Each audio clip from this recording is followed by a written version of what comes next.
Okay, Studio 47 here. This is another video. It's going to be on playing tricks on people. Okay, and it might be two parts because we'll do it when I was younger in the old factory, and then I thought of a few more when I was older at CW, and all in all 20 years later, 25 years later. He was the porter at Quigley's, and I had a lot of fun with Moose. I liked him, man. He was a funny man, funny man, and you'd laugh with Moose all the time. He was a lot of fun. You know, I found that he was the porter, and I found a turtle, little turtle, and well, what am I going to do with the turtle? I know what I'll do with it. I'll throw it in the toilet. I threw it in the toilet and swimming around in the toilet, one of the stalls, and just leave it. That's all. Let Moose find it. And all. And I hung around, though. You know, you make an appearance a little bit, and he's mopping up and doing it. And he says, "Hey, he's found it. He's seen it." And hey, look at this. I says, "What's that?" He says, "A turtle." He says, how'd I get in there? He says, his conclusion, it must have come up through the pipes from the river. That was Moose's conclusion, you know. But Moose was a lot of fun. He was a lot of fun. Another one, we had a product, and I got to tell you a couple of stories about the product. Fire brick. What it was made up of was clay dust, and all. Clay, ground up clay, fired and dried like powder, like flour. Paper. They ground the paper up. They'd have paper drives. The company did. And they collect all the paper that went in the product. They had a paper mill and made it up just like, not even machete, just the stuff you see in the doll or something, all ground up paper. And then they fired it in a kiln, and the paper burned out of it, and then you wound up with a real light, porous, like fire brick that would stand tremendous temperatures. They fired according to what you fired it at, you know. So that was the composition of it. But that clay dust, the clay dust, if you fooled around with it and rolled it and everything and all, you could do some marvelous things with that. My mind and everything. So I made it into poop. Made it up, and I took it up to where Moose, the shower room where Moose had it clean and everything, and I put it on the floor. That's not good enough. Even skidded through it, you know. Made a mess, a little bit of a mess and everything, you know. And then I brought it to his attention. You better take a look at that shower room. The Moose, what's the matter? I says, somebody in here, it's bad shape. Bad shape. You better check that out. I don't know, but I seen Starbitsky come out of there. An older man. Blame it on Starbitsky. Blame it on Starbitsky. Moose found that, and there he is with a mask on and like a fire hose. Fire hose. He's hot water. That's what you need. Doing the whole floor, bitching about Starbitsky to high heaven, you know. And so I made believe Starbitsky did that time. Another one, they had the mixer, Leon. He was a Frenchman, but he was Americanized. Leon was like a Frenchman. He was the operator of the mixer. So the clay went in the mixer, and whatever, a few things they put in the mixer and everything. And the last batch of the day, Starbitsky had to come from the paper mill. He had to come over to help it when Leon dumped the last batch, which we'll call a butter batch. And it went up a short belt and then would drop on the long belt and went to these bins. Well, the butter batch, the last batch of the days, they're all done. Then so they run the butter batch for an hour and a half. They're all finished. Just let it run. In the last minute, they'd dump it, you know. And Starbitsky would have to help it out of the mixer a little bit onto that short belt. But the long belt, from way far away, I knew where to shut her off. So the long belt isn't running. Starbitsky shoveling it onto the short belt. It's going up in the air. The long belt ain't running, and it's all falling on the floor behind Starbitsky. So I would do that like once a week. And then at the last minute, they got the whole damn batch, or half the batch before Starbitsky noticed it. And they didn't know what in the world was going on. And Leon would be furious at Starbitsky. And that was a lot of fun. But Leon, now I'm up above.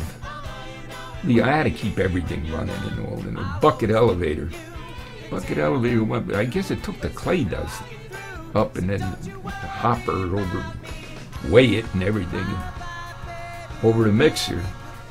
But I'm up on top. I'm up above them, maybe a belt or something. And I'm up there, and the mechanics would leave. God, the bucket elevator, the elevator that took it was chain and buckets, and this thing running. It was high, pretty high. It went up a little bit. And all that stuff is a little bit of it is pieces from when they were repairing. We're laying up there, and I see Leon down below me, but he's out of the way a little bit. I made sure he's out of the way. I don't want to hurt him or something. So I take a board or a pipe or something, hit the elevator, boom! And then that, of course, comes to Leon's attention. So he's going to run to shut her down and everything. And he runs. I knew where he was running now. He's out of the way and everything. And then I start throwing it. As he stops it, I'm banging on it less and less and less and everything. But it's making noise. Boom, boom, boom, boom, boom, and less, no, boom, boom, boom, and everything. And then I throw down piece of chain, buckets, and the stuff that was left up there. I throw that down, and it lands on a landing by Leon, you know. And then I leave there, and I come down, and I come strolling through. Now I'm down on the next level. I'm over there by them. I'm coming through. Oh, Leon sees me. Skippy. Elevator kaput. Kaput. What does the word kaput mean? I don't know. Must mean finish or something. So now it's off now. There's no noise, no nothing, you know. And the elevator's kaput. So I come over. I hit the button. Well, there's nothing wrong. It's running as smooth as a whistle, you know. It's okay. You know, he says, well, what about all these parts? All this laying here? You don't need that. Don't worry about it. A couple of this. He was a fireman. He watched it kill him. And all. And Subby would sleep. He'd fall asleep. I don't blame him. What else? There's not a lot. He'd be dozing and all. And whitest guy, Mike, an older man. He's dead now. I don't know if I put him up to it or what, but we took a bag of that dust, and Mike threw it. And surprisingly, because Mike was an older man, and boom, and it hit Subby while he was sleeping, and we ran because Subby had a temper. He'd kill you. When we seen him, he was running around. He looked like the flower man, the Pillsbury flower man. with that all over him. Whoa, he was furious. He would have killed us if he would have got us. The other one was this German guy, Helmut. Think his name was Helmut. What the heck? Helmut. Perfect German name. So Helmut had this big car, and Nick thought he must have come up with this. He was an older man, and he was a mechanic in the mechanical department there and everything, and he must have thought of this trick, and we did it to Helmut. Now Helmut drove this big limousine he had, and he carted all these, I'll call them DPs, displaced persons. They all, and they paid him. They paid Helmut. He had a car full of DPs. They would go, and the DPs would get into the car with their briefcases, and they had their lunches in the briefcases, and also the full load back seat alongside Helmut, a gang of them in there. But what we did with Nick is we jacked up the back wheels just a little bit, so they're just barely off the ground. So when Helmut put it in reverse, it's not going. They're just spinning, I guess. Yeah, back wheels, they're spinning. So, and all the DPs are leaning. Everybody wants to go backwards and everything. And we only had it up a smidgen, you know, and they're all leaning, and Helmut's racing it. We're watching. Helmut's racing it, and they come off that thing 50 miles an hour.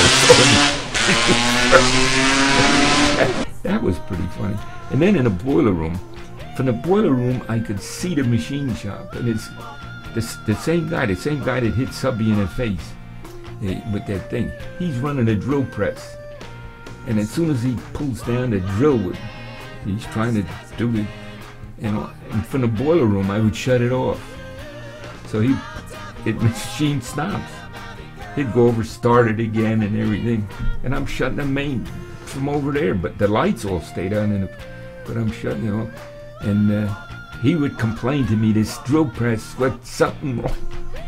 And I would run it perfect. There's nothing wrong with this thing. Yeah, there was something wrong. The nut was in the boiler room shutting it off. Okay, that's it. Okay, one more quick one. The boiler wouldn't run one time, and we had to get a part or something for me to fix it, and so it could freeze.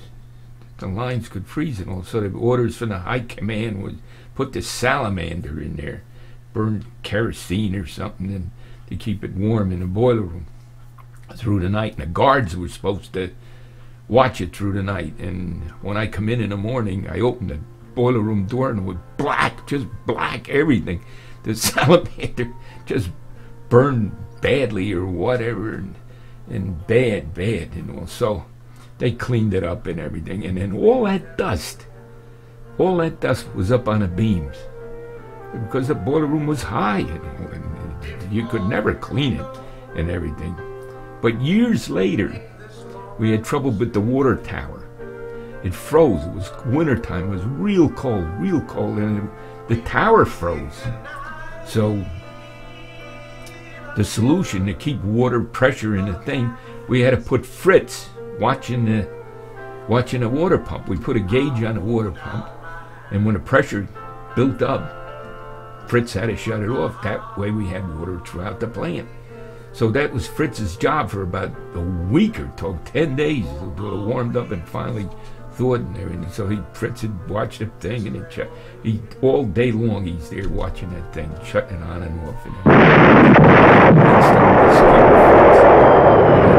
a cherry bomb in there, boom, and all that come down.